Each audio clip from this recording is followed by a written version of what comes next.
The Joe Rogan Experience. And this guy gets on the roof with a rifle and gets off 3 shots. Well, my thing with a lot of conspiracy theories is it just kind of ignores incompetence. I feel like incompetence is a real thing. Incompetence is a real theory. You know what's a real thing? Conspiracies. Those are real too. Some of them are real. The problem with dismissing conspiracies as being just a silly conspiracy theories, that was the whole goal of the Warren Commission report. And that was when the term conspiracy theory got into the zeitgeist. Well, I don't dismiss as a pejorative. I don't dismiss, and I didn't mean to offend. No, you didn't offend. No. I don't dismiss. There's a huge amount of corruption and horrible things. Mm-hmm. I just think a lot of times incompetence does play a big part, and I do think like there is incompetence and there's like randomness a lot. And some dude had a really good joke about it that he put up on Instagram. It was very funny. Let me see if I can find it. Maybe you can find it, Jamie. He said that it was basically like, if I thought they were going to try an assassination attempt, that seems exactly like how the government would do it. Like really inefficient, really. It was like he said it was like the DMV of assassination attempts. Oh, find this dude who sent that to me. But it's also. I mean, I guess for me, it's like you also have to like. You find it? I know. I saw it recently too. I know what you're talking about. Fuck! Somebody sent it to me. I get too many texts. Anything can be real, but I also think the idea that he was a lone shooter is not, that world is not a crazy world. The idea that we're in a violent place. No, I'm not everyone saying has guns. No, not saying that he wasn't a lone shooter. Yeah. I think he was a lone shooter. Maybe there was other people shooting at him. I think he was trained. And I think somebody got him detonators. He had sophisticated detonators and explosive devices. It's funny, you're like lone shooter, but trained by the military. I think someone talked that guy into doing that. I don't think someone talked that guy into doing it. I think it's possible that someone talked that guy into doing that. Yeah, I mean anything's possible. I'm not like dismissing that. I just think like he's like a school shooter who got political. You know, they took his body away and cremated it 10 days after the assassination. No toxicology report. No public. There's been no press conference about it. No telling all the details. Here's what we know. They went to the kid's house. It was professionally scrubbed. Didn't have silverware in it. Right. There's a phone that was going back and forth because, they have ad data. They can track cell phone when they ping. There's a phone going back and forth between the offices of the FBI in Washington, D.C. and this kid's house on multiple occasions. Well, yeah, I don't know about that, but I don't know. That's where things get weird, right? You'd hate me with my views. I don't. No. I don't even think Epstein. I would not hate you with your views. I'm like the opposite of a conspiracy theorist. That's interesting. So you think Epstein killed himself? I'm not saying he definitely killed himself, but I also think it is believable that he is a little depressed at that point. Certainly. You know what I mean? That's Certainly. what I think. I think like the possibility of it not being a conspiracy is sometimes very like plausible. Sure. To the point where I don't need if you need to go to a conspiracy. Like sometimes. Maybe he got killed, but Epstein was also not in a great place at that point. True. You know what I mean? So I could see that both ways. But then you have to look at the autopsy. Yeah. And you have to look at the ligature marks around the base of his neck, which is not really what happens when you hang yourself. When you hang yourself, your weight of your body is what kills you. Yeah. And so the ligature marks, the strangulation marks are underneath the chin. His was down by his neck, and his neck was actually fractured, which is also indicative of someone getting strangled to death. Dr. Michael Baden, who's that forensic scientist that did that show Autopsy. Remember that show on HBO? He examined the autopsy, examined what the results were, and he found that the fractures in the neck were indicative of someone being strangled to death. But wasn't there another coroner who said it was like suicide? Sure. It's just first like coroner. Yeah. First guy said suicide. suicide. Why can't we believe that guy? Well, it seems very convenient that the cameras went out.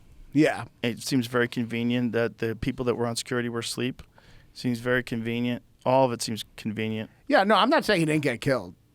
It seems convenient. The most high-profile defense witness in a very important case that might have been about elites and child pedophilia would probably want to take that guy out. But also a narcissist who's going to be about to be who's the most hated person in the world I could see him killing himself. Sure. I'm just saying. Could. I'm not saying he didn't kill. He could have killed himself. I mean, he could have been killed. So how long have you been working for the government? You hate me now. I don't hate you. I'm not a big, I think Oswald acted alone. I don't know. I'm a believer in incompetence and that everyone most people are bad at their job. Did you ever watch the Zapruder film?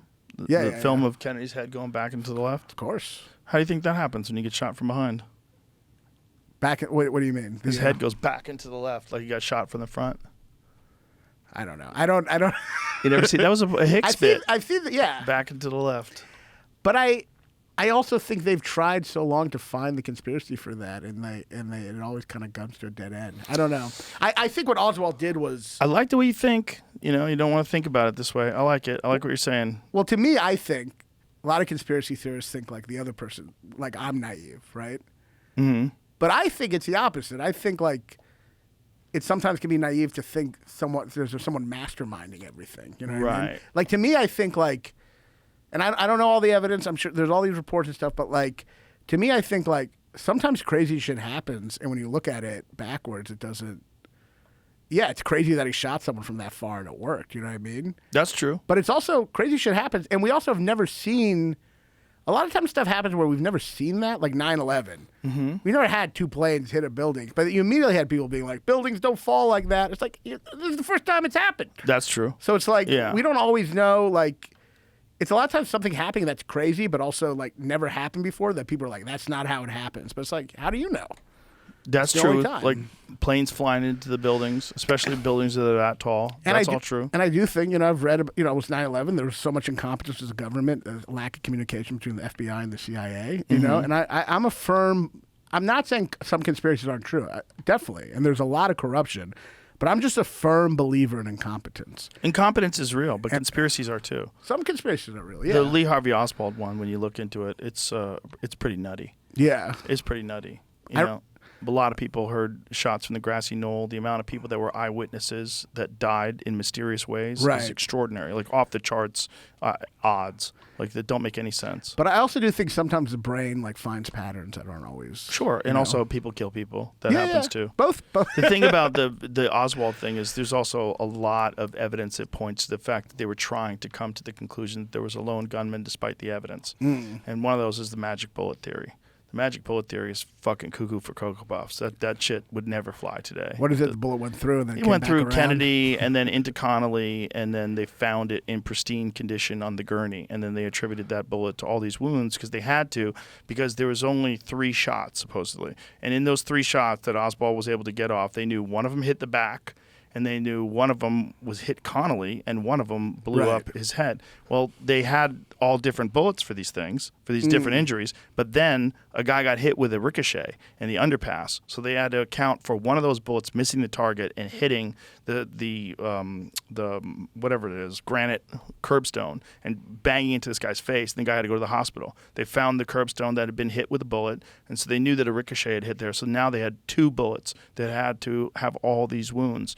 And so instead of saying, hey, maybe there's more than one person shooting, maybe there's more than this one guy that was in the book depository, all these people said there were shots coming from the grassy knoll, maybe they were telling the truth. Right. Instead of that, they said, no. One bullet went crazy and went, oh, and look, we found it. Here's the bullet. Right. All good. And look at the bullet. All right, I'll give you Oswald that bullet, if you give look me at that the bullet. That Trump bullet, shooter. That bullet supposedly went through 2 people, and they found it in that condition on a gurney. If you've ever shot anything with a bullet, you know that's straight horse shit.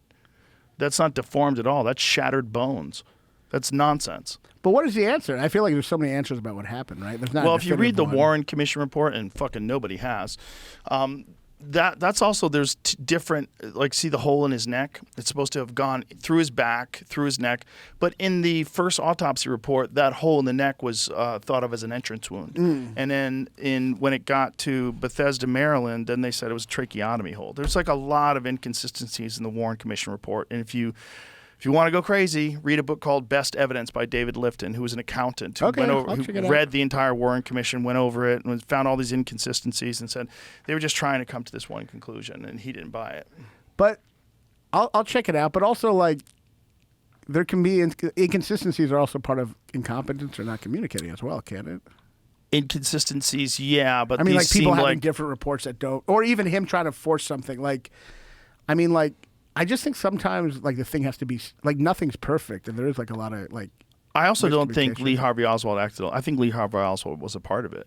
Yeah. I don't think he acted alone. I don't think he acted alone. You think it was, like, the CIA? I think he was the guy that they were pinning it on. Well, he was definitely active with the CIA. He'd gone over to Russia. He'd married a Russian woman, came back to America. Was doing a lot of weird communist shit. He was involved in a lot of weird stuff that seemed to indicate that he was Right. some sort of intelligence agent. Yeah, or I'm at not- least a patsy. A guy they could pin this on, which is probably what they want to do. I'm not denying it that it could happen. I guess that it's a possibility. I guess for me, it's just like usually when there is something a conspiracy, it does get found out. Yeah, And but there's this is concrete evidence. there was no internet back then, and they didn't True. even see the Zapruder film until 12 years later.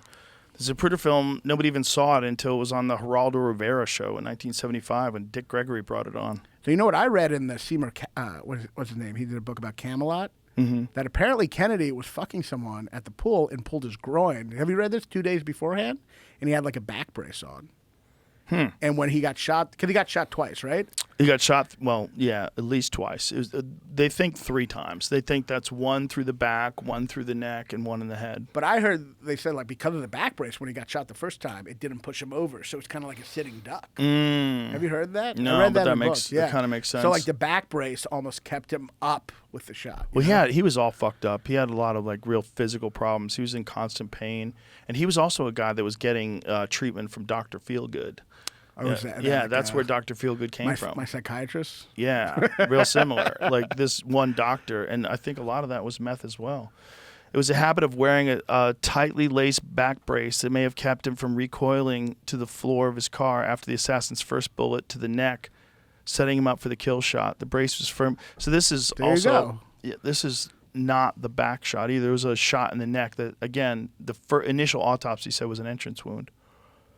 Yeah, that makes sense. Could it have Tightly been that? laced. Yeah. Makes sense that it kept him stiff. He was all fucked up, though. He had Portrait of Pain. See, he had like some real serious problems. Numerous back surgeries. They hid. It's hard to hide news photos of him walking on crutches before and after one of his numerous back surgeries. It wasn't until 2002 when historian Robert Dallek was allowed access to a collection of documents spanning 1955 to 1963. And 1963, the specifics began to emerge. Peyton, his co-author, neurosurgeon Dr. Justin Dowdy, pored over Dallek's subsequent book, numerous other biographies, and scores of documents and x-rays at the JFK Library in Boston to prepare their paper. So I was taken aback by the depths of Kennedy's pain. He said how long he dealt with the pain despite his short life, how it affected his life. And I was able to conceal most of that from the public and certainly from his political adversaries. So I wonder what back surgeries were they doing in 1963? Good Lord. It's got to be brutal. Oh, he had scarlet fever at age 2, spent his teenage years in and out of hospitals with abdominal and joint pain, flu-like symptoms, and extreme weight loss. Age 15, he weighed a mere 117 pounds. By the next year, worried he might have leukemia, doctors began regularly checking his blood. So he was all fucked up, man. So he was a sick dude. But so like sometimes I think there's like Colitis. different explanations that like aren't that sexy. Like Here's not sexy. Look at this. Yesterday, I went through the most harassing experience of my life. An iron tube, 12 inches long and 1 inch diameter up my ass. My poor bedraggled rectum, oh my God, is looking at me very reproachfully these days. Oh my God. he was great with words. Bro, he was He fucked could have been a up. comic. Jesus Christ. So he got a football game, and it got tackled from the side, possibly damaging a spinal disc. Began regularly using a corset brace to stabilize his spine and control his discomfort. So yeah, he was all fucked up. But it's like there's things like when things don't make sense. There are sometimes an explanation that's like kind of like almost boring or random. It's like the thing with Zapruder. I think it's a Zapruder. The person puts the umbrella up. Mm-hmm. Is that in Zapruder? There's a guy who has an umbrella up and it's not raining. And for years, they thought he might have been involved, like signaling. Mm-hmm. And they finally find the guy. They bring him in front of everyone, and he's like, "I'm British." And in England, it's a real fuck you when you like raise your umbrella when a car's driving by. And he hated Kennedy, so he was just doing a fuck you. But then for years, people were like, "Oh, that was part of the signal." I just think, I mean, I'm not saying some conspiracies aren't true. I just think there's sometimes other reasons that get lost. Yeah, like for that, sure. You know, Certainly people look for things that aren't there. Right. You know, I've read conspiracies about me, and I'm like, this is hilarious.